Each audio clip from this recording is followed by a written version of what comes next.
자, 들어오셨으니까 바로 또 진행할게요.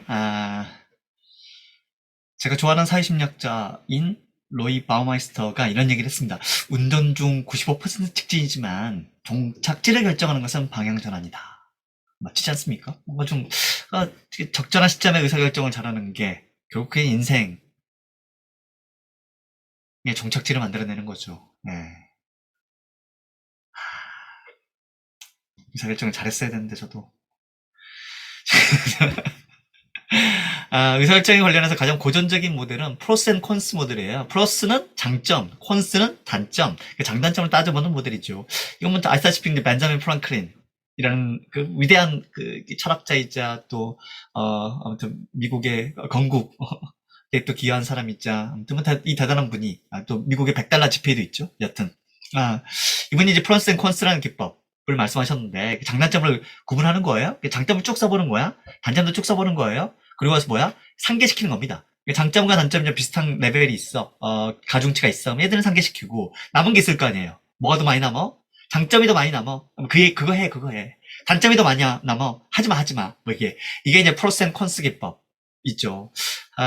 그런데 사실은 뭐 이렇게 의사결정에 있어서 수없이 많은 그 방법론들이 있잖아요. 우리가 시중에 나와 있는 다양한 방법론도 역시 마찬가지예요. 뭐 KT 라는 기법도 있고 여러 기법들이 있는데 그 기법들은 되게 어떤 인간을 가져가냐면 우리가 이전에 학습했던 시스템 2의 인간을 가져가는 거예요. 인간은 뭐야? 되게 이성적이고 합리적이야. 그러니까 뭐 할 수 있는 거야? 가중치를 정확하게 분석할 수 있고 또 뭐야? 확률에 대해서도 우리가 정확하게 우리가 뭔가 좀 산출할 수 있어. 이걸 가정하고 만든 모델들이 대부분 어떤 모델이에요? 의사결정 모델이에요. 그러니까 인간의 심리적인 그 시스템 1 이런 심리적인 모델을 전혀 감안하지 못하고 만든 모델들이 지금 현재 나와 있는 의사결정 모델들이다. 그러면 그런 의사결정 모델들을 기반으로 해서 의사결정을 했을 때 인간이 갖고 있는 완전 본연의 특성, 어떤 인지적 특성, 이런 심리적 특성 이런 것들을 전혀 감안하지 않고 그렇게 해서 뭔가 만든 모델이 인간의 의사결정을 제대로 할 수 있게끔 도와줄까요? 그러긴 되게 어려울 거예요. 쉽지 않을 겁니다. 그래서 우리가 시중에 나와 있는 수없이 많은 의사결정 기법들이 의외로 효과성이 이렇게 높지 않다는 것은 결국은 뭐다? 인간의 어떤 특성들을 잘 반영하지 못하기 때문이다. 역시 마찬가지로 프로스 앤 콘스에 바이어스가 가미가 돼요. 사람마다 프로스를 보는 관점과 콘스가 다른 거야. 누군가는 이걸 장점의 가중치를 5로 보는 거고, 누군가는 3으로 보는 거고, 물론 이것을 수십 명이 모여서 그것을 뭐 이렇게 서로 이렇게 합의하고 논의하고 뭐 이런 과정을 겪으면 좀 나아질 수는 있겠지만은 여전히 뭐는 있다? 바이어스는 있다. 그러면 우리가 뭐야? 바이어스를 통제할 수 있는 그런 기법, 그런 방식, 이런 방식이 좀 필요하지 않을까? 라는 생각을 하신 분이 계십니다.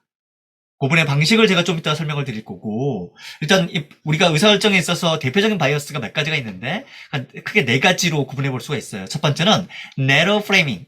이런 게 뭐냐면, 우리가 어떤 문제, 의사결정 어떤 문제를 해결하는 그런 과정이잖아요. 어떤 문제를 볼 때 그 문제가 너무 좁게 보는 거야. 문제를 너무 좁게 봤을 때, 그때는 뭐야? 그때도 이게 일종의 바이어스예요. 그러니까 우리는 그 문제를 너무 좁게 봐요. 우리가 어떤 의사결정할 때 그걸 너무 편협한 시각으로 보는 거야. 이 편협한 시각 때문에 의사결정을 잘 못하는 겁니다. 두 번째는 그 편협한 시각에서 나온 그 문제 있잖아요. 거기에 대해서 뭐야? 나는 이미 답을 갖고 있어. 그 뭐야? 나한테 맞는 답만 자꾸 찾아요. 의사결정할 때. 내가 이미 결정해 놓고, 이걸 내가 보완해 줄 수 있는, 이걸 계속 서포트해 줄 수 있는, 지지해 줄 수 있는 그런 아이디만 계속 찾아. 그걸 뭐라 불러요? 그걸 확증, 편향, 이라고 부르잖아요. 확증, 편향이 또 대표적인 바이어스예요. 세 번째는 지금 현재 감정에 너무 취약한 거야. 그 마시멜로 이야기 아시잖아요. 지금 현재 이게 너무 먹고 싶은 거지. 지금 현재 보이는 이 현재 10만 원이 너무 커 보이고, 그 다음 1년 뒤에, 그건 좀 작아 보이고, 이런 느낌. 그러니까 현재 게 너무 세 보이는 거야. 현재가 너무 세 보이는 거. 이걸 short-term emotion, 혹은 present bias라고 불리우는데, 그게 세 번째고, 네 번째는, 한번 내가 결정을 내렸잖아요. 거기에 대해서 뭐야? 너무 과신해. 지나친 과신을 해. 이건 분명히 돼. 이거 확실히 돼. 이런 과신들이 너무 심하다. 네 가지가 의사결정 과정에서 가장 흔하게 범해지는 그런 바이어스고, 이런 바이어스를 줄인다면 의사결정은 확실히 개선될 수 있다. 라고 믿었던 분이 바로 칩 히서, 댄 히스라는 학자들이에요. 형제들이죠. 일단 네로 프레이밍부터 보겠습니다. 보세요. 여러분들이 뭔가 갖고 싶은 물건을 구매하기 위해서 돈이 있어요. 근데 최근에 DVD 매장에 들렸어요. 그때 특별 할인가에 나온 DVD를 발견했어. 그 DVD는 여러분들이 가장 좋아하는 배우가 출연하고, 여러분들이 가장 즐겨보는 장르야. 이게 꼭 사고 싶었어. 이게 14.99달러에 팔려. 자, 어떻게 하시겠습니까? 라고 하면서 묻습니다. 구매한다, 구매하지 않는다. 이런 옵션을 줬을 때 사람들은 뭐 해요? 대략 한 75%가 구매한다. 라고 얘기합니다. 왜냐면, 이때 프레이밍은 뭡니까? DVD를 살 것인가 말 것인가. 이 프레임, 그러니까 이 문제로 보는 거예요. 이 상황에서 어떤 문제를 보고 있는 거예요? 이 내러 프레이밍, 아주 좁은 시각으로 보는 겁니다. DVD를 살 것인가 말 것인가. 재밌게도 사람들한테 어떻게 바꿨을 때 이렇게 바꿔줍니다. 문제 똑같아요. 문제는 똑같은데 맨 밑에 이것만 바뀐 거예요. 1번 DVD를 구매한다, 구매하지 않는다 이거였잖아요. 지금 뭘로 바뀌었어요? 구매한다, 구매하지 않는다, 다른 물건을 구매하기 위해서 아껴둔다야. 도대체 이게 원래 구매하지 않는다는 게 다른 물건을 구매하기 위해서 아껴둔다는 얘기하고 똑같은 얘기잖아요. 근데 여하튼 간에 그건 이번 옵션에 들어가 있어. 자, 이때 사람들은 프레임이 확장이 돼요. 뭐예요? DVD를 살 것인가, 다른 물건을 구매할 것인가. 그럼 그 문제가 아까는 뭐야? 살 건가 말 건가? DVD가 살 건가 말 건가? 요걸로 보다가 이제 뭐야? 이거 살 건가? 혹은 다른 걸 구매할 건가? 라고 하면서 내 문제가 어떻게 돼요? 확장이 되죠. 확장이 되게 나면 사람들이 뭐가 달라져요? 의사결정이 달라져요. 그러면 어떤 의사결정이 좀 더 합리적인 의사결정이냐? 어느 게 더 합리적이에요? 사실은 두 번째 문제에서 나오는 이 의사결정이 더 합리적이에요. 지금 현재의 그 감정이 휘둘리지 않고 좀 더 이성적으로 볼 수 있는 건 뭐야? 그러니까 소위 말해서 시스템 1의 바이어스를 통제할 수 있는 방식은 뭐였어요? 프레임을 넓게 보는 거예요. 프레임을 넓게 보는 거야. 자, 그러면 하나의 문제는 우리가 해결할 수 있네요. 뭐야? 우리가 뭔가 문제를 되게 좁게 보고 있다면 뭘 늘려나? 문제에 대안을 늘려. 대안을 늘리면 너 의사결정 더 좋아져. 이런 게 가능해지잖아요. 예. 자, 두 번째 볼게요. 두 번째는 확증 편향이에요. 우리가 확증 편향이 되게 세게 작동되는 그런 의사결정의 장면들이 있는데, 그 중에서도 뭐? 감정이 지배되는 그런 테마일 때, 55%는 구매를 했나요? 55%는 구매를 했죠. 55%는 구매를 했고요. 45%는 구매하지 않겠다는 의사결정을 했죠. 네, 맞습니다. 네. 감정이 지배되는 그러니까 우리가 정치나 종교 같은 경우에는 어떻게 되냐면 여기에 지나친 확증 편향이 더 잘 일어나요. 그러니까 특히나 지금 이제 사실 이렇게 보수와 진보 간의 그 격차가 예전에 비해서 더 심해졌어요. 좀 더 이렇게 양극화되고 있는 거죠. 양극화되고 있는 가장 큰 이유 중에 하나는 뭐냐면, 뭐 때문에 그래요? 유튜브나 1인 미디어의 발달 때문에 그래요. 제가 다른 오디오가 좀 섞여 있는데, 혹시 통제가 가능하신 분이 있으면 좀 통제해 주세요. 이 1인 미디어의 발달 때문에 우리는 뭐만 봐요? 계속 보고 싶은 것만 보는 거예요. 그래서 진보를 응원하시는 분들은 뭐야? 계속 그 채널만 하루 종일 보고 있는 거고, 보수는 계속 그 채널만 보고 있는 거죠. 그러니까 뭐야? 계속 확증 편향이 계속 강화되고 있을 수밖에 없는 거죠. 종교도 마찬가지고요. 또 강한 동기를 얻고 있을 때도 마찬가지고요. 또 뭐야? 내가 이미 시간과 노력을 많이 투자한 분야들, 그 분야에 대해서는 또 확증 편향이 더 세져요. 이 확증 편향은 줄여야 되지 않겠습니까? 어떻게 하면 줄일 수 있을까요? 이걸 줄일 수 있는 방법 중에 한 가지는 뭐냐면 이거예요. disconfirming question이라고 해서 내가 확증하는 그 문제가 아니라 그것과 반대되는 것을 일부러 의도적으로 자꾸 질문을 던져보는 겁니다. 예를 들어서 여러분들이 아이폰을 사러 갔어요. 그러면 아이폰을 사고 싶다라는 생각을 이미 갖고 있는 거잖아요. 그쵸? 근데 좀 더 합리적인 의사결정을 하려면 뭐 해야 돼? 아이폰을 사고자 하는 그 확증 편향에 관련된 증거만 찾는 거. 이게 아니라 아이폰을 사지 않아도 되는, 혹은 사지 말아야 되는 그 증거를 찾는 과정도 필요하지 않겠습니까? 그래야지 우리가 이성적이고 합리적으로 결정할 수 있는 거죠. 그렇잖아요. 확증 편향에 휘둘리지 않으려면. 그럼 어떤 질문을 던져야 돼요? 자, 이 아이폰에 대해서 설명해 주세요. 라고 애플 스토어에서 이렇게 얘기했을 때, 애플 스토어에서는 그 아이폰에 대한 단점을 뭐만 얘기해? 단 8%만 얘기하는 거예요.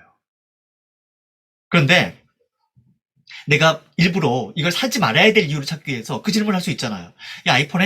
이 최신 아이폰에 무슨 문제가 있죠? 라고 물어봤을 때 거기에 애플 스토어에 있는 그 지니어스들, 그 사람들이 어떻게 반응해줘요? 대략 61%가 이게 문제가 있는 것을 얘기해 주더라는 겁니다. 그러니까 우리가 좀 더 합리적 의사결정하기 위해서는 뭐 해봐야 돼요?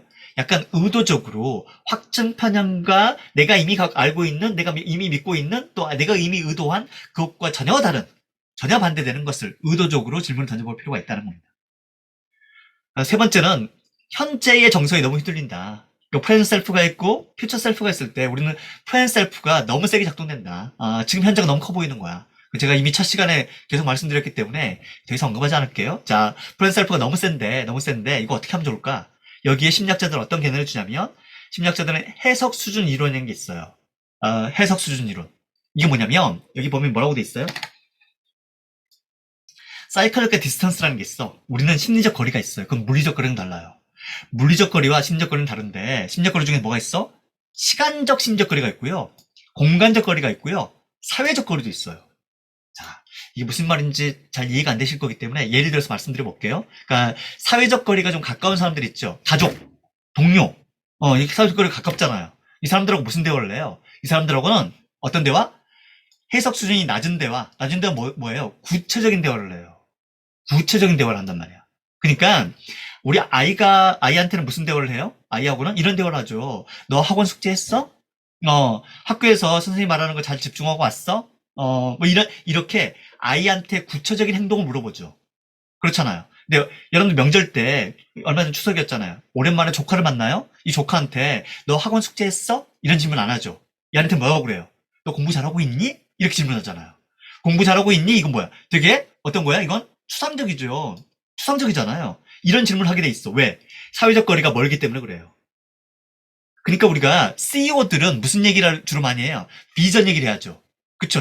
그러니까 뭔가 위에 있는 분들일수록 무슨 얘기 해야 돼요? 뭐 쓰레기통은 치웠냐? 이런 얘기 하면 안 되지. 그러니까 비전 얘기하는 게 이게 정상이죠. 하지만 심리적 거리가 가까운, 사회적 거리가 가까운 사람들 있잖아요. 만약 팀장이야, 아니면 직속 관리자야, 이 사람들 무슨 대화를 해야 돼요? 구체적인 그런 어떤 그 업무 스케줄에 따른 그런 성과에 대해서 얘기하는 게 맞죠. 근데 CEO가 와서 구체적인 업무 스케줄에 따른 성과를 얘기한다. 좀 이상하지 않아요? 우린 그걸 되게 이상하게 받아들여요. 왜요? 사회적 거리가 가깝고 멀고의 차이이기 때문에 그래요. 시간도 마찬가지예요, 시간도. 시간도요, 우리가, 여러분들 10년 후로 한번 생각해 보세요. 그럼 뭐, 어떻게 생각이 드세요? 10년 후에 내가, 멋진 강사가 되는 모습, 또, 어느 큰 강연장에서 많은, 청중들을 모아놓고, 거기서 어떤 모습, 이렇게 뭐야. 되게, 좀 추상적으로 여러분들 비전에 대해서 그렇게 머릿속에 떠올리게 돼 있단 말이에요. 그런데, 내일 당장 뭐 하실래요? 그러면 뭐야? 내일 강의 준비해야 되고, 내가 몇 시에, 집에서 일어나서 어떻게 이동해야 되고, 이런 생각 하시잖아. 그렇잖아요. 예. 여러분들이 1년 뒤에 이태리 여행을 한다고 생각해 보세요. 그리고 나서 뭘 떠올려? 인천공항을 한번 떠올려 보세요. 난 1년 뒤에 이태리 여행을 가요? 자, 인천공항은 뭐야? 그냥 영종도에 있는 큰 건물 하나예요. 그런데 내일 아침에 여러분들이 어디 가야 돼? 해외 출장을 가야 돼. 그럼 뭐가 떠올라요? 이때는 지금 당장 이동해야 되기 때문에 거기 뭐도 찾아야 돼? 거기 우리가 게이트는 몇 번이고 그다음에 어느 출구를 어떻게 빠져서 면세점 들릴까 말 것인가 이런 생각들을 훨씬 더 구체적으로 하죠. 시간적 거리가 가까울수록 우리는 뭐 하게 돼 있어요? 구체적으로 보게 돼 있어. 시간적 거리가 멀수록 추상적으로 보게 돼 있어요. 사회적 거리 이거 공간적 거리도 마찬가지예요. 자 보세요. 여러분들이 만약에 스위스에서 한 달 살기 이런 거 한번 생각해 보세요. 그럼 뭐야? 스위스에서 한 달 살면 되게 좋을 것 같은데? 이런 생각 하잖아요. 그 알프스 소녀들의, 요들송도 듣고, 하이디하고 같이, 그 초원을 뛰어놀고, 막 이러면서 막 그냥 마냥 좋은 거야. 뭐 스키도 타고, 좋은 구경도 하고, 다 이런 생각이 떠오르지. 그 스위스에서 한 달 사는 그 집에서 분리수거 날이 수요일인지 화요일인지 이게 궁금해요? 안 궁금하잖아. 근데 여러분들이 뭐야? 지금 현재 집에 사실 때는 일주일 동안 이 현재 집에 사실 때는 뭐가 궁금해요? 분리수거일이라든가 이 구체적인 애들이 훨씬 더 잘 떠오른단 말이에요. 그러니까 우리가 심적 거리가 가깝고 멀고 이렇게 잘 조정하는가에 따라서 뭐가 달라져요? 구체성과 추상성이 왔다 갔다 하는 현상, 그 현상을 뭐라 부른다? 그것을 해석 수준 이론이라고 부르고 그걸 우리는 뭐라 불러요? Psychological distance라고 하는 심리적 거리라는 표현을 쓰는 겁니다. 네. 자, 어렵지 않으시죠? 네. 이걸 잘 활용하시면 실제로 사람들이 뭔가 좀 추상적인 거 어떤 거예요? 창의적인 아이디어잖아. 그쵸? 또 구체적인 거 어떤 거예요? 지금 당장 해야 될 스케줄이나 어떤 디테일한 영역이잖아요. 이것만 잘 활용하셔도 사람들은 왔다 갔다 해요. 예를 들어서 우리가 이제 집단성 얘기를 잠깐 드렸으니까 집단성 장면도 마찬가지입니다. 이게 내 문제야. 이게 내 문제예요. 내가 해결해야 하는 문제야. 라고 할 때 사람들 뭘 봐요? 프레임이 좁아져요. 그리고 지금 당장 내가 뭘 처리해야 될지 여기에 관심이 많아요. 이게 내 문제가 아니야. 라고 하는 순간 어떻게 됩니까? 한 발짝 딱 떨어져 나가게 돼 있어요. 좀 더 크게 멀게, 좀 넓게 보게 돼 있어. 추상적으로. 그러니까, 바둑이나 장기도 마찬가지예요. 여러분들 원래 급수가 있잖아. 원래 실력이 있잖아요. 그 실력보다 평소에 못 보던 수를 보게 되는 그런 장면들이 왕왕 발생하잖아요. 언제 그래요? 사회적 거리를 조정했을 때 그래. 무슨 얘기야? 이 장기는, 이 바둑은 내가 두는 게임이 아닌 거죠. 누구의 게임이에요? 어? 내 지인이 두는데 내가 그게 뭐야? 훈수 두는 거야. 이 훈수의 시각으로 볼 때는 어떻게 돼요? 그동안 못 봤던 그 어떤 묘수가 보이기 시작하죠. 그렇잖아요. 그러니까 우리가 이런 거리들을 잘 조정함에 따라서 어떤 때는 좀 더 아주 디테일한 영역까지 볼 수도 있고요. 어떤 때는 뭐야? 되게 추상적이면서 창의적인 아이디어를 낼 수 있다라는 게 이 개념들의 어떤 그 골자라고 보시면 될 것 같습니다. 네. 이것도 한번 보세요. 자, 직업 A가 있습니다. 직업 A는 당신이 잘하는 일이야. 그리고 해당 분야의 강의도 많이 들었어요. 근데 그 분야를 공부한 것은 여러분 좋아해서가 아니라 부모님과 친구들의 압력이야. 여러분 좋아해서가 아니에요. 자, 이 직업을 택하고 몇 년을 고생하겠지만 장기적으로 봤을 때 높은 연봉과 사회 위치가 보장돼. 자, 직업 A 택할래요? 라고 묻는 겁니다. 직업 B. 흔한 직업은 아니지만 당신이 늘 하고 싶었던 일이야. 아, 예상 수입은 좀 적어. 하지만 보람과 만족도는 높을 거예요. 자아를 발견할 수 있고 사회 발전에도 기여할 수 있어요. 자, 직업 A를 택하시겠습니까? 직업 B를 택하시겠습니까? 라고 하면서 이게 네 직업이야 라고 물어보는 거예요. 이게 네 거거든. 이라고 하면 사람들 뭐라고 그래요? 사람들은 직업 B를 66%가 직업 B를 선택을 해요. 그런데 이게 네 직업이 아니라 네 친구 직업이거든. 네 친구한테 뭘 추천할래? 그럼 뭐라고 그래요? 83%가 직업 B를 친구한테 권유하는 겁니다. 좀 더 뭐하게 돼 있어요. 우리가 어느 게 더 좋은 직업이다라고 가치 판단하기 좀 어렵지만은 직업의 가치, 직업의 본연의 가치, 혹은 직업을 통해서 여러분들이 그 보이고자 하는 것 같은 자아 실현 이런 것들을 감안해 봤을 때 A보다는 B가 좀 더 나은 선택일 수 있죠. 그 나은 선택을 하는 데는 내 문제야라고 할 때는 좁게 보게 돼 있고요. 이게 다른 사람 문제라고 할 때는 좀 더 넓게 보게 돼 있는 겁니다. 자, 오버 컨피던스는 경계하셔야 돼요. 오버 컨피던스 그러니까 과잉 확신이잖아요. 과잉 확신을 경계하기 위해서는 우리가 혹시 여러분들 기억나세요? 더닝 크루거 이펙트? 그래서 어설프게 할 때가 제일 위험하다. 어설프게 할 때가 확신이 제일 세잖아요. 그러니까 우리가 잘할 때는 오히려 확신도가 나죠. 근데 어설프게 할 때, 조금 할 때 확신이 되게 높잖아. 이때 뭘 통해서 우리가 줄이라고 말씀드렸어요? 메타인지, 메타인지 설명을 해보는 거 이거 되게 중요하다고 말씀드렸잖아요. 마찬가지입니다. 오버컨피던스 경기하는데 가장 중요한 기제는 뭐냐면 메타코그니션, 메타인지예요. 메타인지를 발동시키는 게 정말 중요합니다. 자, 이런 어떤 그 네 가지가 바이어스를 우리가 의사결정할 때 흔히 나타나는 시스템 1의 바이어스예요. 얘의 영향을 줄이고 좀 더 합리적 의사결정을 할 수 있는 그런 모델이 필요하다. 이런 말씀을 드렸죠. 그 모델을 말씀하신 분이 누구냐? 이분들이에요. 치피스와 다니스라는 이 형제분들인데 형제들은 뭐 조직 행동론을 주로 강의하시는 분들이고 또 이분들이 얘기했던 뭐이 책들은 워낙 유명한 책이니까 뭐 넘어가고요. 아무튼 이분들이 얘기했던 그 프로세스는 크게 네 가지예요. 랩 프로세스라는 게 있습니다. 랩 프로세스는 뭐냐? 잘 보세요. 처음에 뭐였어? 네로 프레이밍이었잖아요. 너무 좁아. 너무 좁으니까 뭐 해야 돼? 좀 와이드. 너 어떤 그 너의 관점을 좀 넓혀봐. 라는 게 첫 번째예요. 두 번째는 리얼리티 테스트를 해봐. 이 현실적인 테스트를 한번 해보자. 네 가정이 이게 진짜 현실적으로 가능한 건지 불가능한 건지 좀 테스트해보자. 세 번째는 한 발짝 뛰어나서 너무 현재의 감정에 휘둘리지 말고 한 발짝 딱 떼가지고 이렇게 쳐다보자. 네 번째는 뭐예요? 잘못될 수 있다. 너 과잉 확신하고 있잖아. 아니야. 과잉 확신하고 있는 게 잘못될 수도 있어. 그거 한번 좀 생각해봐. 이 네 가지의 프로세스를 통해서 뭘 경계하는 거예요?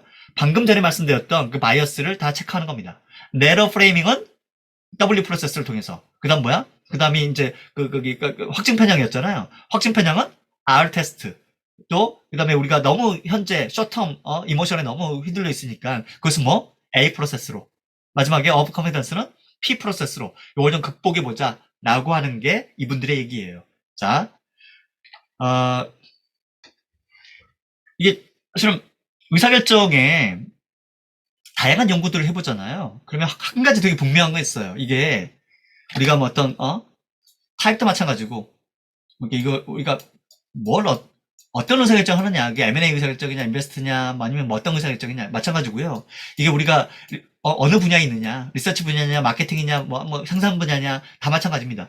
이 다양한 것들을 다 조사를 해보면, 여기 재밌는 결과는 뭐냐면, 조직의 좋은 의사결정은요, 집단 인성에서 나와요. 조직의 좋은 의사결정은 집단 인성이 나와. 그러니까 조직의 의사결정은 집단 인성에서 나오기 때문에 집단 인성을 높일 수 있는 방법을 반드시 찾으셔야 돼요. 반드시 찾으셔야 돼. 근데 이것은 역시 마찬가지로 이 맥킨지 쿼터리에서도 똑같은 걸 자꾸 아까 제가 이 전 시간에 말씀드렸던 그 내용이 계속 반복되고 있어요. 뭐가 더 중요하다? 협업과 프로세스가 중요하다. 그러니까 우리가 뭔가 집단 인성을 위해서 뭘 먼저 만들어 놓는 거? 프로세스를 만들어 놓는 게 정말 중요한 거예요. 마찬가지로 우리가 마지막 시간에 제가 랩 프로세스를 소개해 드리는 이유는 뭐냐면 우리가 랩 프로세스는 하나의 집단성을 높이는데 하나의 좋은 대안이 돼요. 그러니까 여러분들이 만약에 어떤 문제를 봤을 때 그 문제에 대해서 랩 프로세스를 접근해보자 라고 했을 때는 그 문제에 대해서 바이어스를 줄이고 또 뭐야? 우리의 협업과 프로세스를 좀 높일 수 있는 훌륭한 대안이 된다는 겁니다. 이 랩 프로세스예요. 훌륭한 대안이 될 수 있어요. 자, 우리가 M&A에 실패하는 가장 큰 이유가 뭔지 아세요? M&A 실패하는 가장 큰 이유. M&A 성공한 조직도 있고 실패한 조직도 있어요. 괜히 인수했다. 그래서 뭐 승자의 저주 이렇게 나오는 그런 조직도 많고요. 또 적시에 잘 인수를 해서 조직의 어떤 위기를 극복한 또 새로운 어떤 먹거리를 창출한 그런 M&A도 많잖아요. 자, 이건 도대체 뭐가 달랐을까? 가장 큰 차이점이 뭔지 아세요? 이게 연도별로 계속 분석을 해봤어. KPMG에서 M&A 서베이를 해봤어요. 인핸스 됐다는 건 뭡니까? 더 좋아졌다. 리더스는 오히려 악화된 거예요. 악화된 것들. 악화된 것들이 많잖아요. 예, 많잖아. 이건 봐도 마찬가지죠. 뉴트럴은 뭐 그냥 그전과 달라진 게 없다. 뭐 이런 것들입니다. 여하튼. 자, 좋아진 거. 인핸스 됐던 것의 가장 큰 차이. 리더스의 얘들의 가장 큰 차이가 뭐냐면 리더스 되는 애들은 뭐냐면 M&A 할 때요. 지금 현재 이 물건으로 나온 얘를 이 회사를 인수할 거냐 말 거냐. 아까로 친 뭐예요? DB들을 살 거냐 말 거냐. 요 프레임으로 본 거예요. 근데 인핸스 된 얘들은 그 M&A 할 때 뭘로 봤냐면 여러 가지 물건들 중에서 얘를 선택할 거냐 말 거냐 이렇게 본 거야. 즉 대안이 더 많은 상황과 대안이 하나밖에 없는 상황. 하나밖에 없을 때는 대부분 리듀스였고요. 대안이 여러 개 있을 때 인핸스 됐다는 겁니다. 인핸스 됐다는 거야. 그러니까 대안만 늘려도 꽤 좋은 의사결정을 할 수 있다는 얘기잖아요. 그렇잖아. 그럼 그걸 보여주는 아주 훌륭한 증거가 있어요. 그 증거는 뭐냐면 차스 마스터들이에요. 근데 여기 보면 누가 있냐면 그랜드 마스터가 있어. 그랜드 마스터는 체스 중에서도 제일 잘 도는 애들, 최상급 애들이야.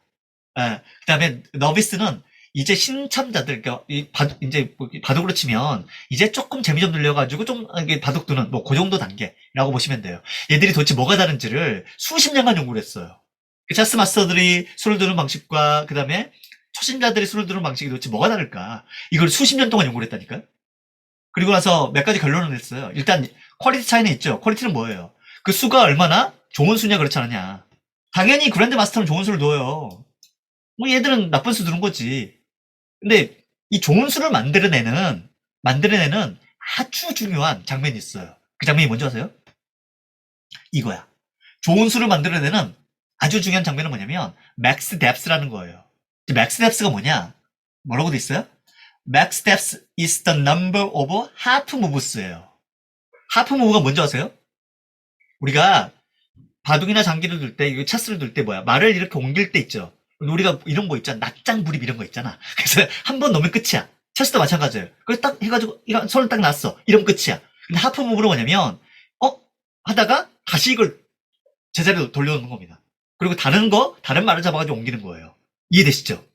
그러니까 하프 무브는 이게 아닌 것 같은데 내려놓고 다시 다른 걸 옮기는 거. 이게 누가 더 많아요? 초심자가 많아요? 그랜드 마스터가 많아요? 그랜드 마스터가 2배 이상 많아요. 2배 이상 많아. 이게 무슨 얘기예요? 끝까지 다른 대안을 계속 고민하고 있었다는 얘기야. 초심자들은 이거 뭐야? 술을 딱 봤을 때 이거구나. 그냥 딱 넣는 거야. 얘들은. 근데 그랜드 마스터들은요. 이거구나. 넣다가도 다른 대안이 머릿속에 바로 떠오르는 거예요. 이 대안이 나을 것 같아. 라고 한다면 뭐예요? 하프 무브 하는 거야. 이 하프 무브 때문에 뭐가 생기는 거예요? 퀄리티가 달라지는 거예요. 여러분들이 정말 좋은 수를 두고 싶다. 좋은 설정을 하고 싶다라고 한다면 끝까지 뭘 생각해야 돼? 다른 대안 하나를 반드시 더 찾으셔야 돼. 다른 대안 하나를 반드시 더 찾으셔야 돼요. 그 다른 대안을 찾는 방법을 랩 프로세스에서는 뭐라고 설명하냐면 이 설명을 합니다. 렉시콘이라는 회사의 의사결정 프로세스를 그대로 소개를 하는데 이 렉시콘 회사는 여러분들 좀 익숙치는 않죠. 근데 우리 이런 브랜드는 알잖아요. 페브리즈도 알고 이런 브랜드 다 아시잖아. 이 브랜드를 마케팅하는 그러니까 브랜드를 만들고 아이덴티티를 만들고 이거 마케팅하는 그 회사예요. 브랜드 마케팅 회사라고 보시면 돼. 미국의 제일 큰 회사 중에 하나예요. 여튼 얘들은 의사결정할 때 뭐 하냐면 멀티 트래킹 기법을 쓴다라고 하는 자기 나름대로 이 회사 나름대로 기법이 있어요. 자 보세요. 얘들도 A도요. 대안이 하나, 둘, 셋, 넷, 다섯, 여섯 개예요. 그러니까 얘들도 총 6개의 대안을 만든 거예요. 자, B는 뭐냐? B도 마찬가지로 총 6개의 대안을 만들었어요. 그러니까 대안의 차이는 숫자의 차이는 없어요. 그런데 A하고 B하고 이 프로세스는 달라요. 무슨 얘기냐? A는 뭐예요? 처음에 3개를 만드는 거예요. 3개 중에서 좀 개선해서 2개를 다시 압축시키고 그 2개 중에서 하나를 압축시키는 이런 기법을 쓰는 겁니다. B는 뭐예요? 처음에 하나의 대안을 가지고 와요. 야, 이 대안 아니야. 아니야. 아니야. 아니야. 아니야 해서 총 6개를 만드는 겁니다. 자, 그러면 A하고 B하고 이 두 프로세스 중에서 어떤 프로세스를 선택했을 때 더 나은 아이디어를 만들어냈느냐, 더 좋은 의사결정을 하게 됐느냐라는 게 얘들의 실제 실험이에요. 실제 실험. A가 나왔을까요? B가 나왔을까요? 결과는 A가 훨씬 더 좋아요. A가 훨씬 더 좋아요. 그 처음에 대안을 많이 늘려놓는 것은 똑같이 6개를 만든다 하더라도 훨씬 더 나은 관점이 되더라는 겁니다. 왜? 처음에 3개를 만들었어요. 그러면 사람들은 어느 하나에 집착하지 않아요. 이거 딱 이거야 라고 거기 집착하지 않아. 셋 중에 뭐가 돼도 관계없잖아요. 그러니까 뭐야? 좀 더 넓은 시각이 보고요. 그러다 보니까 이 3개를 만드는 과정에서 협업도 잘 돼. 서로 막 도움 행동을 더 많이 보여. 근데 하나만 만들잖아요. 그러면 이건 곧 뭐예요? 이 일은 곧 나야. 그러니까 자아 분리가 잘 안 돼. 그러니까 오히려 이걸 계속 고수하고 개선한다고 하더라도 그 개선되는 것이 너무 이렇게 드라마틱하게 잘 개선되진 않아요. 아, 어, 두 번째는 리얼리티 테스트예요. 우리가 확증 편향에서 어떻게 벗어날 수 있을까? 그럼 뭐 해야 된다? 아까 disconfirming question. 그러니까 내가 원래 이 아이폰을 사고 싶은데, 이걸 의사결정하고 싶은데라고 했을 때 그걸 하지 말아야 될 이유를 의도적으로 질문을 던지는 거. 이거 우리 뭐라고 얘기해요? 이걸 devil's advocate라고 얘기하잖아요. 그쵸? 그거에 대한 의도적인 반대를 내세우는 사람들. 의도적인 반대를 내세우는 사람들. 그래서 악마의 변호인을 꾸밀 필요가 있는데 이 히스 형제는 뭐라고 얘기하냐면 악마의 변호인을 만약에 우리 만약에 조직에서 한 명을 선정을 해. 너는 뭐 하는 거야? 의도적으로 우리가 컨퍼밍 바이어스가 생기잖아. 우리는 계속 이걸 확증 편향을 갖고 있단 말이야. 그래서 너는 뭐 해야 돼? 계속 의도적으로 이게 안 되는 이유, 거기에 대해서 자꾸 이유를 찾아가지고 그 질문을 자꾸 만들어서 우리한테 던져야 돼. 그걸 네가 그 역할을 하는 거야? 라고 데블스 아드베켓 역할을 어느 한 사람한테 맡겨요. 그랬더니 이거 여러 가지 조직을 가지고 계속 연구를 해봤더니 어떤 일이 벌어졌냐면 그 데블스 아드베켓이 있는 조직이 뭔가 의사결정의 수준이 질이 나아졌거나 이런 경우가 많지 않더라는 거예요. 데블스 아드베켓은 분명히 도움이 된다고 그랬는데 얘 한 명 넣어놨더니 뭐야? 도움이 거의 안 됐다는 거야. 도대체 왜 안 됐을까? 왜 안 됐을까? 이분들은 계속 그걸 탐구했던 거죠. 그때 뭐예요? 한 명을 딱 주잖아요. 그럼 자기가 뭐야? 내 역할이 어떤 역할? 나는 의도적으로 반대되는 의견을 제시하는 역할이야. 내가 알고 있어. 나는 뭐야? 의도적이야. 라고 나는 그렇게 얘기했지만 사람들은 뭐라고 그래요? 제가 원래 그런 생각 갖고 있는 애야. 원래 비판적인 놈이야. 원래 우리 의견에 늘 반대하는 놈이야. 이렇게 뭔가 그 사람한테 또 확증 편향을 갖고 있더라는 거야. 다른 무리들이. 그러니까 악마의 변호인을 한 명 넣는 것은 그만큼 위험하다는 거예요. 그래서 이분들의 대안은 뭐냐면 악마의 변호인 단이에요. 한 명이 아닌 거지. 몇 명? 최소한 2명에서 3명을 그 역할을 하게끔 만드는 겁니다. 3명에서 돌아가면서 그 얘기를 하는 거예요. 그러면 다른 사람들이 쟤는 원래 뭔가 좀 비판적이고 비관적이고 이런 생각을 할 가능성이 확연히 줄어들더라는 거죠. 그래서 악마의 변호인은 한 명이 아니라 뭐야? 변호인 단을 만드는 게 이게 핵심인 거죠. 예, 예. 그리고 또 이분들의 주장 중에 하나는 뭐냐면 우리가 어느 조직에서 의사결정할 때 뭐예요? 확증 편향이 생기는 이유는 비슷한 경험을 갖고 있는 사람들, 비슷한 지식을 갖고 있는 사람들이 그 안에 있기 때문에 그렇다. 그러니까 의도적으로 뭘 활용할 필요가 있다? 비공식 네트워크를 활용해서 뭔가 자문이라든가 이런 장면들을 반드시 활용할 필요가 있다라고도 얘기합니다. 네. 자, 리얼리티 테스트에서 또 가장 중요한 사고 기법 중에 하나가 뭐냐면 이 기법이에요. 이것을 counterfactual thinking이라고 하는데 반사실적 사고예요. 우리 뭘로 알고 있냐면 이거 있잖아. 그래 열심히 했어. 뭐 이거 있잖아. 또 뭐 이렇게 영화 보면 슬라이딩 도어스라고 해서 그 영화에도 그 비슷한 장면이 나와요. 그래서 지하철을 탔을 때 이게 딱 탔을 때 내 인생과 이걸 지하철을 놓쳤어. 그 인생이 달라지는 거. 이게 뭐냐면 내가 원래 하는 의사결정 있잖아요. 선택 있잖아. 그 선택과 전혀 다른 것을 머릿속에 떠올려 보는 겁니다. 내가 만약 이걸 하지 않았다면, 그러니까 여러분들 같은 뭐예요? 지금 여러분들이 이 시간에 저하고 이런 학습을 하지 않는다면 그 생각을 한번 떠올려 보는 게 뭐예요? 그게 counterfactual thinking이라는 겁니다. counterfactual thinking이에요. 그래서 우리 예전에 뭐 이휘재의 인생극장 이거 아시는 분이 있다면 나이가 많은 거예요. 인생 A 뭐 나가보는 거 인생 B 뭐 이렇게 해서 막 각각의 선택을 보여주잖아요. 이게 전형적인 counterfactual thinking이에요. 근데 이게 왜 중요하냐? 이걸 주로 연구하신 분이 누구냐면 닐 로즈라는 분이에요. 이분이 이제 이 분야의 빅네임인데 counterfactual thinking과 decision making이 얘가 뗄래야 뗄 수 없는 관계들하는 거야. 그러니까 decision making을 좀 우리가 뭔가 그 질을 개선하고 싶을 때는 뭐가 필요해? 반사실적 사고. 그러니까 내가 원래 이걸 선택을 했는데 이걸 선택하지 않았을 경우를 자꾸 생각해 보는 거. 여기 너무 중요하더라는 거예요. 자, 최근에는 이런 연구도 많이 하셨어요. 이게 뭐냐면 우리가 이제 여기 보면은 intention RT는 리액션 타임이에요. 이게 짧을수록 리액션이 빠른 거고요. 이게 높을수록 리액션 시간이 긴 거예요. 이게 어떤 거냐? 자 보세요. counterfactual trial은 이게 어떤 실험이냐면 그러니까 여러분들이 어디 가서 까맣게 탄 거야. 뭐 피부도 벗겨주고 완전 엄청 탄 거죠. 그래서 선번이 생겼어. 그러면 이걸 잠깐 보여주는 거야. 너는 뭐 할 수 있었어? 너는 선크림 바를 수도 있었어. 그러니까 네가 안 발라서 탔잖아. 근데 선크림 바를 수도 있었거든. 이러고 반사실적 사고를 상기시켜주는 겁니다. 자, 그리고 나서 뭐야? 앞으로 나는 뭐 할 거야? 선크림을 바를 거야 라고 했을 때 바를래 하는 것을 내가 클릭을 하는 거예요. 이게 리액션 타임이야. 이해되시죠? 자, 그러면 이렇게 반사실적 조건일 때 사람들은 뭐예요? 리액션 타임이 되게 짧아요. 그러니까 그 행동을 할 가능성이 높아진다는 얘기예요. 그러니까 우리가 선크림을 네가 발랐더라면 어떻게 됐겠니? 그럼 더 덜 탔겠지. 이거 맞아. 이 행동 했어야지. 이겁니다. 이 컨트롤 트라이얼은 내가 탔어? 근데 네가 지난주에 너 선크림 발랐던 거 있었잖아. 선크림 발랐었잖아, 지난주에도. 이걸 잠깐, 선크림을 잠깐 생각해 보게끔 만들어주는 거예요. 그거보다도 뭐가 더 세냐면, 뭐가 더 행동을 더 잘 유발하냐면, counterfactual thinking이에요. counterfactual thinking이야. 그러니까 여러분들이 만약에, 여러분들이 지금 이 자리에 들어오셨지만, 만약에 안 들어온 분이 있다. 라고 한다면 그분이 이 자리에 들어오게 만들기 위해서 뭐 해야 돼? 내가 이 시간에 공부를 했더라면, 이 시간에 내가, 박진우 박사의 강의를 들었더라면, 뭐 이런 식의 생각을 하면은, 들어올 가능성이 높다는 거죠. 예. 뭐 그런 얘기입니다. 네, 미안합니다.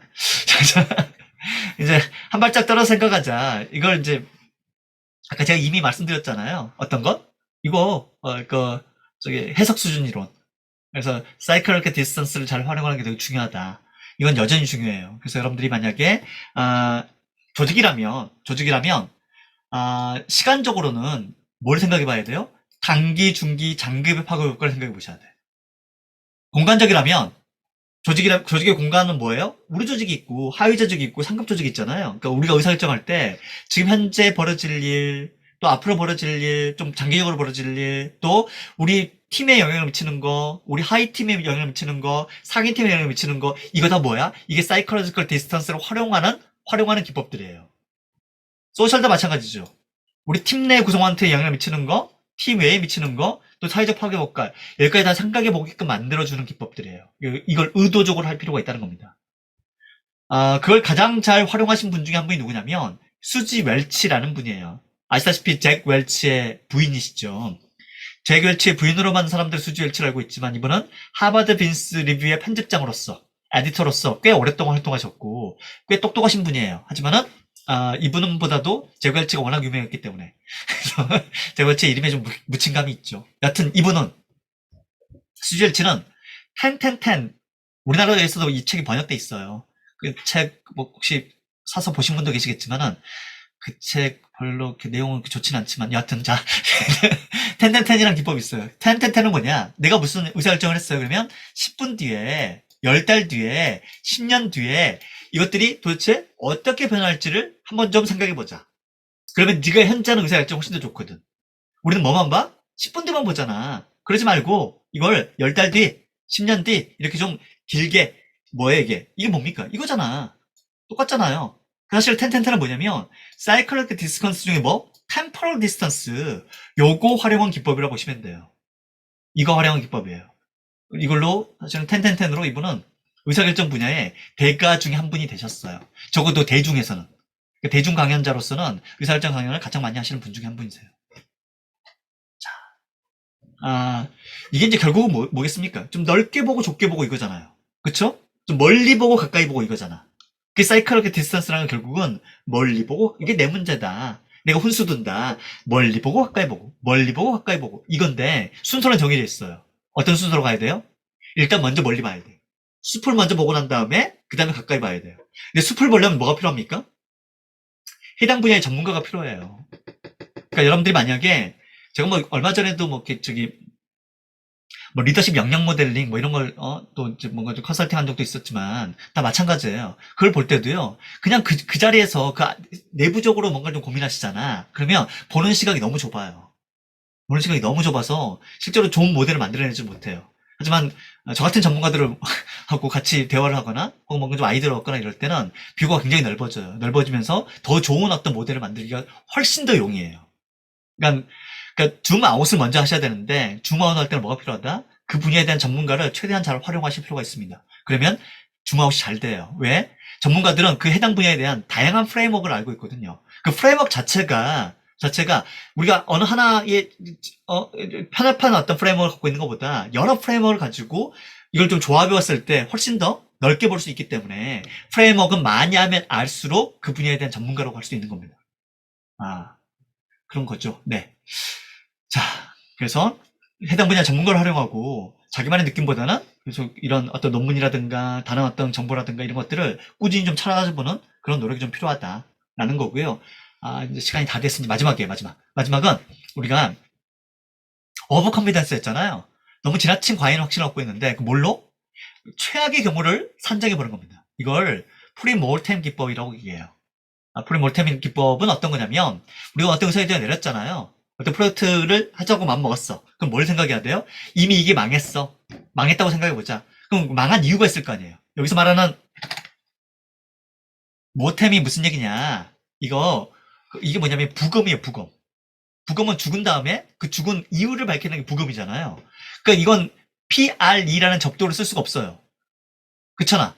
죽은 다음이니까 그러니까 PRO를 써야죠. 그 죽은 뒤에 우리가 뭔가 좀, 왜 죽었는지 분석하는 거지. 죽기 전에 왜 죽었는지 분석한다. 말이 안 되잖아. 근데 프리모템이라는 신조어가 있어요. 게리 클라인이라는 아주 뛰어난 그 의사결정 전문가가 있는데 그분이 만든 기법이에요. 게리 클라인은 프리모템 기법을 통해서 자기가 또 클라인 어소시에이트라는 그 어떤 컨설팅 펌도 있어요. 자기 이름 따가지고 만든 거기서도 마찬가지로 이런 기법들을 잘 활용하는데 그 기법은 뭐냐면 우리가 어떤 프로젝트가 의사결정이 됐죠? 그럼 뭐야? 이게 이미 망했다고 생각해보자. 그럼 망한 이유가 있지 않겠니? 도대체 뭐 때문에 망했겠냐? 그 원인에 대해서 지금 현재 생각해보는 겁니다. 그럼 뭐가 가능해져요? 거기에 대해서 대안을 마련할 수 있잖아요.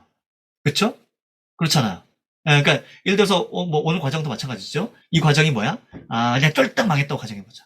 그러니까 아예 뭐 줌도 안 켜지고 그래서 아예 접속도 못 하고 이런 일이 망해서 다 망한 거야. 그럼 망한 이유는 여러 가지가 있겠죠. 뭐 접속이 안 돼서 그럴 수도 있고 아니면 제가 강의 준비를 제대로 못해서 그럴 수도 있고 여러분들과 소통이 잘 안 돼서 그럴 수도 있고 여러 가지 원인들이 망한 데는 여러 가지 이유가 있잖아요. 그 이유에 대해서 제가 먼저 생각을 하고 그 대비를 하고 들어오게 되면 상당 부분 의사결정의 질이 높아진다는 겁니다.